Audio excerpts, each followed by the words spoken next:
Hey guys, we've got the Dell Latitude 7300 and 7400. Well, mainly look at the 7300. We've already uploaded 7400 clip. This is just for comparison, really. Okay, close to the laptop. On the outside, really similar design. So you can see similar ports, well, identical ports on the left. And on the right, also the same ports on the back. If we just quickly line them up.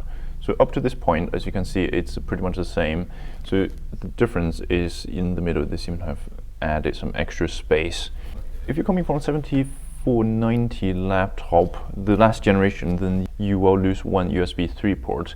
And additionally, you also lose a built-in SIMs card tray. You also no longer have the dew point track point. Obviously, Dell has made this thinner and lighter, so that's the trade-off cost. Quite neatly, again, you have the privacy filter now. This specific model, it doesn't have a fingerprint tracker, but if it has, it will be built into the power button. It has been moved from the palm rest upwards. So that's another thing. So generally, they've made this chassis thinner and lighter, which is quite welcomed. There's about 100-200 grams difference between these two laptops. To my hands, the 7400 feels a little bit more sturdy, more reassuring, and 73 it just feels a lot more like a MacBook, not necessarily MacBook Air.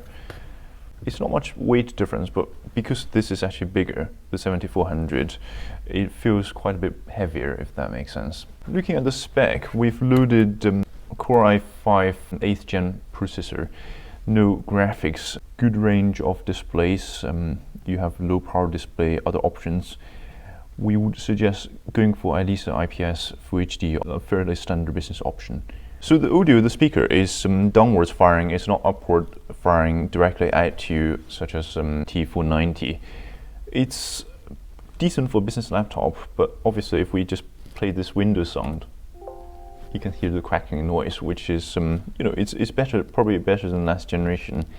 But it leaves something to be desired in comparison to the more modern entertainment laptop, things like XPS, etc. The same goes for the display. Obviously, on the 15-inch XPS, you have the OLED option on the XPS, whereas this is more business laptop, so it doesn't have luxuries of those laptops. Quite nicely, both of the RAM slots are upgradable, which is quite nice, especially if you consider on the 490 ThinkPad, you've got only one RAM slot. So as we can see, so we've got one stick of 8GB. In theory, you can go up to 2 times 16 at least, so getting you to 32. And we haven't tested the 2 times 32, whether you can get 64 supported on this.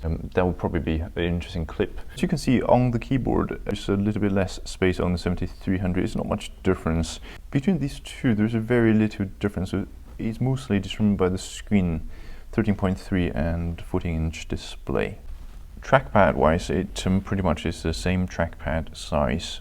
System will have the 60 watts hour battery option, so in theory you would think the 13-inch should last marginally longer due to a smaller screen size. So you're not losing anything in terms of battery capacity. If this laptop had existed in isolation, you'd probably think, oh, this is great. Compare it to the last generation, the 7390 especially, then you would certainly lose some features. For instance, the Ethernet port, one USB slot, built-in SIMs tray, and the dew point trackpad. So for a business laptop, you have to probably consider whether those trade-off is one too many, and one just hopes that for the next generation, Dell can perhaps move some of the feature back.